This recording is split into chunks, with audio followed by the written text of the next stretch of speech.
नमस्कार, मैं सिमी सोनी स्वागत करती हूँ आप सभी का आज के खास कार्यक्रम मेरी माटी मेरी शान पर। आज हम जानेंगे उस जिला के बारे में जिसे भारत में अंग्रेजों के शासन से सबसे पहले आज़ादी मिली थी। उस जिले के बारे में जहाँ के लोग निडर और बेबाक हैं। मैं बात कर रही हूँ उत्तर प्रदेश में स्थित जिला बलिया की, जिसे बागी बलिया के नाम से भी जाना जाता है। बागी बलिया का इतिहास वीर लोगों के निडरता को दर्शाता है। वीरों की धरती जहाँ सालों से चल रही अंग्रेजों की गुलामी ने लोगों के गुस्से का पारा तोड़ दिया। वहां के लोगों में आक्रोश भरा और फिर आजादी की लड़ाई शुरू हो गई और वो शहर बन गया भारत का पहला स्वतंत्र नगर, जिसे आज हम कहते हैं बागी बलिया महान। आइए नजर डालते हैं बलिया के इतिहास के पन्नों पर। 1942 का साल था, अगस्त का महीना। पूरा भारत महात्मा गांधी के नेतृत्व में भारत छोड़ो आंदोलन की आग में जल रहा था। हर गली, हर मोहल्ला और हर गांव में आजादी की पुकार थी। इसी आग की लपटों में उत्तर प्रदेश का एक छोटा सा जिला भी था, बलिया। लेकिन बलिया ने वो कर दिखाया जो भारतीय इतिहास में ही नहीं बल्कि ब्रिटिश इतिहास में भी सुनहरे अक्षरों में दर्ज हो गया है। 15 अगस्त 1947 में भारत की आजादी से 5 साल पहले यूपी के बलिया जिले ने 4 दिन के लिए ही सही मगर खुद को आजाद करवा लिया था। 20 अगस्त 1942 को आजाद हो गया था यूपी का जिला बलिया। 1942 के अगस्त में बलिया के लोग खुलकर अंग्रेजी हुकूमत के खिलाफ खड़े हो गए। जनता के गुस्से का कोई ठिकाना नहीं था। हर तरफ विद्रोह की ज्वाला जल रही थी। थाने जलाए जा रहे थे, सरकारी दफ्तर लूटे जा रहे थे और रेल पटरियां उखाड़ी जा रही थी। बलिया का हर नागरिक मानो एक नेता बन चुका था। अंग्रेजों ने इस बगावत को कुचलने के लिए अपने सभी प्रयास किए। उन्होंने आंदोलन के नेताओं को जेल में डाल दिया, लेकिन बलिया की जनता ने अपने दम पर लड़ाई जारी रखी। बलिया के लोगों ने बिना किसी नेतृत्व के केवल अपने जोश और जुनून के बल पर इस संग्राम को अंजाम दिया। बलिया में आजादी के लिए कई जगहों पर जुलूस निकाला गया। अंग्रेजों ने इस विद्रोह को कुचलने के लिए अपने दमन चक्र का सहारा भी लिया। बलिया शहर में पुलिस की गोलीबारी में 7 लोग शहीद हुए। इसके साथ ही रसड़ा में 4 लोग मारे गए और बेरिया में तिरंगा फहराने के संघर्ष में 18 लोग शहीद हुए। हजारों लोगों को जेल में डाल दिया गया, लेकिन जनता का गुस्सा थमने का नाम नहीं ले रहा था। आजादी की लड़ाई लड़ने के लिए बलिया के लोग अपने घरों से पैदल ही सड़कों पर निकल पड़े। जिले के ग्रामीण इलाकों से हजारों की संख्या में लोग जिला कारागार की ओर बढ़े। उनके हाथों में लाठी, भाला, गड़ासा, बर्छी और पत्थर थे। कुछ लोग मिट्टी के बर्तन में बिच्छू, हड्डा तक लेकर घूम रहे थे। यह एक ऐसा दृश्य था जिसे देखकर अंग्रेज कलेक्टर और पुलिस कप्तान भी कांप उठे थे। जेल में एकत्र हो रही भीड़ के दबाव के आगे अंग्रेजी प्रशासन ने घुटने टेक लिए।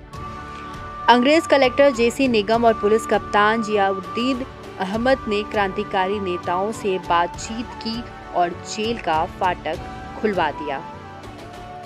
20 अगस्त 1942 को बलिया में राष्ट्रीय स्वराज्य सरकार की घोषणा की गई।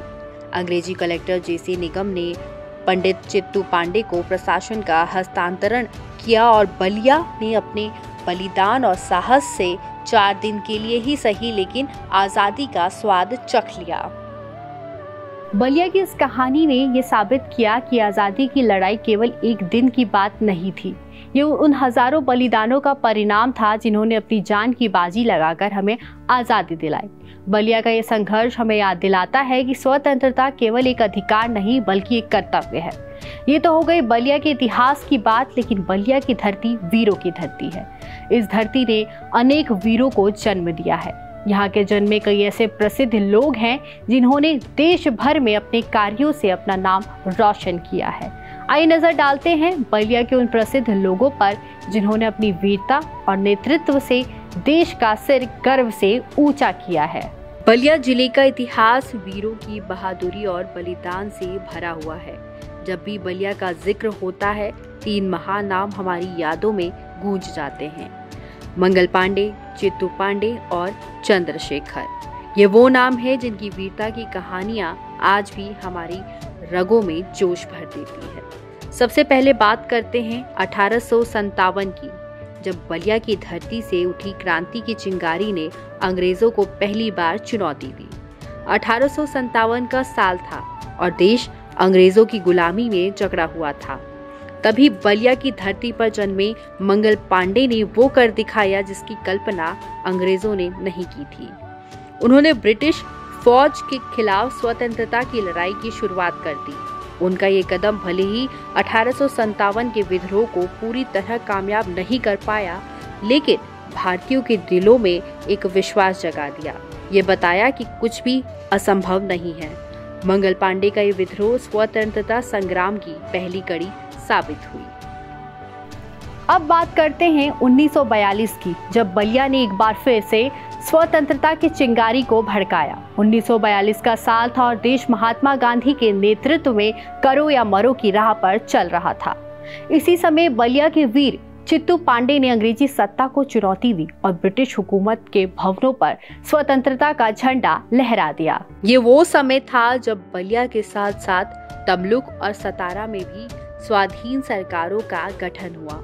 चित्तू पांडे ने न केवल अंग्रेजी हुकूमत को चुनौती दी बल्कि स्वराज की नींव भी रखी। उनका ये कदम बलिया को एक बार फिर से इतिहास के पन्नों में अमर कर गया।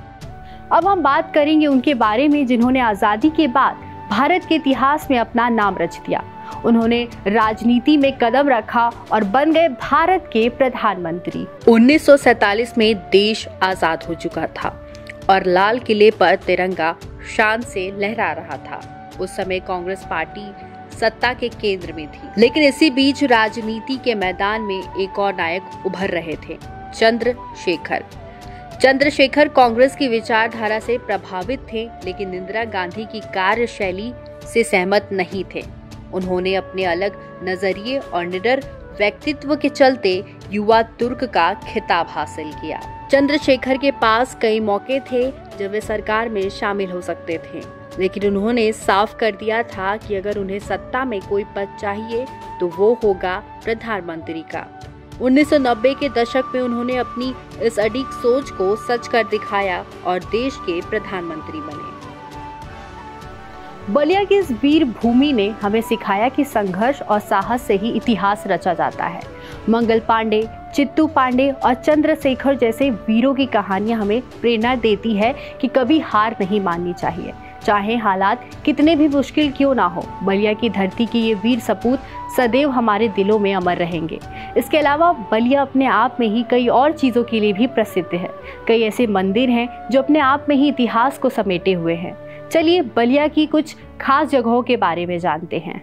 बलिया उत्तर प्रदेश का एक ऐसा जिला है जो अपनी ऐतिहासिक धरोहर और धार्मिक आस्थाओं के लिए भी जाना जाता है। भृगु मंदिर बलिया के लोगों के लिए बहुत महत्वपूर्ण है। ये जगह धार्मिक इतिहास समेटे हुए हैं। ये मंदिर भृगु ऋषि को समर्पित है, जिनका नाम भारतीय इतिहास और पुराणों में आदर के साथ लिया जाता है। अगर बलिया की बात हो रही है तो बलिया के प्रसिद्ध दादरी मेला को कैसे भूल सकते हैं। पुराने समय से लेकर अब तक ये मेला खूब प्रसिद्ध है। ये मेला भारत के बड़े मेलों के सूची में आता है। आइए नजर डालते हैं इस खास मेले की विशेषताओं पर। दादरी मेला बलिया की शान है। दादरी मेला बलिया का सबसे बड़ा और देश का दूसरा सबसे बड़ा मवेशी मेला है। ये मेला कार्तिक पूर्णिमा के आसपास लगता है और लाखों लोग यहाँ शामिल होते हैं। इस मेले में न केवल मवेशियों की खरीद होती है, बल्कि यहाँ पर खाने पीने की चीजें, झूले, खेल और सांस्कृतिक कार्यक्रम भी होते हैं।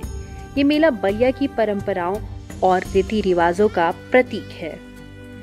बलिया की ये पवित्र स्थान और दादरी मेला न केवल यहाँ के लोगों के लिए बल्कि दूर दूर से आने वाले यात्रियों के लिए भी बहुत खास है। ये तो हो गई बलिया की कुछ प्रसिद्ध जगहों की बात, लेकिन अगर इस जिले की खूबसूरती की बात करें, बलिया जिला में स्थित एक छोटा सा शहर अपनी खूबसूरती में कम नहीं है। काशी यानी बनारस की खूबसूरती और उसकी आध्यात्मिकता का तो हर कोई दीवाना है, लेकिन क्या आप जानते हैं कि बलिया जिले में भी एक छोटी काशी है, रसड़ा, जिसे छोटी काशी या नाथ नगरी के नाम से भी जाना जाता है। एक ऐसा छोटा सा शहर जो बनारस की तरह ही अपनी खासियतों के लिए जाना जाता है। रसड़ा, जिसे छोटी काशी कहा जाता है, उत्तर प्रदेश के बलिया जिले में स्थित है। ये शहर छोटा जरूर है, लेकिन यहाँ की धार्मिक और सांस्कृतिक धरोहर बहुत खास है। रसड़ा का नाथ बाबा मंदिर, जिसे नाथ बाबा मठिया के नाम से भी जाना जाता है, यहाँ के सबसे प्रमुख धार्मिक स्थलों में से एक है। इस मंदिर का इतिहास बहुत पुराना है और यहाँ का नाथ सरोवर, जो मंदिर के पास ही स्थित है, इसे और भी खास बनाता है। मंदिर के पास का सरोवर आपको बनारस के घाटों की याद दिलाएगा। खास मौकों पर जैसे देव दीपावली या अन्य त्योहारों पर यहाँ की रौनक देखने लायक होती है। और हाँ, यहाँ का खान पान भी कुछ कम नहीं है। सुबह सुबह की ताजी हवा, सड़कों पर लगी छोटी छोटी दुकानों की चाय और जलेबी की खुशबू, इसके साथ ही रसड़ा की रबड़ी रसमलाई बहुत प्रसिद्ध है। ये तमाम चीजें काफी प्रसिद्ध हैं और रसड़ा को खास बनाती है। अगर आपको कभी इस छोटे से शहर में घूमने का मौका मिले तो छोटी काशी यानी रसड़ा की इस खूबसूरती और इतिहास का अनुभव जरूर उठाएं। आपको बता दें कि रसड़ा में दशहरा के समय लगने वाला रामलीला अपने साथ एक ऐतिहासिक महत्व रखता है, जिसे विश्व धरोहर यानी कल्चरल हेरिटेज में भी स्थान मिला हुआ है। रसड़ा का रामलीला हर साल हजारों दर्शकों को आकर्षित करता है। ये सिर्फ एक धार्मिक आयोजन नहीं, बल्कि शहर की पहचान का हिस्सा बन चुका है।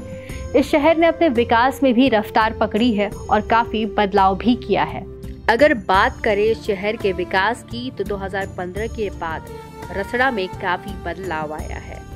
सड़कों की हालत सुधरी है और शहर की खूबसूरती में भी इजाफा हुआ है। विकास के कई नए कदम उठाए गए हैं, जिससे लोगों का जीवन बेहतर हुआ है।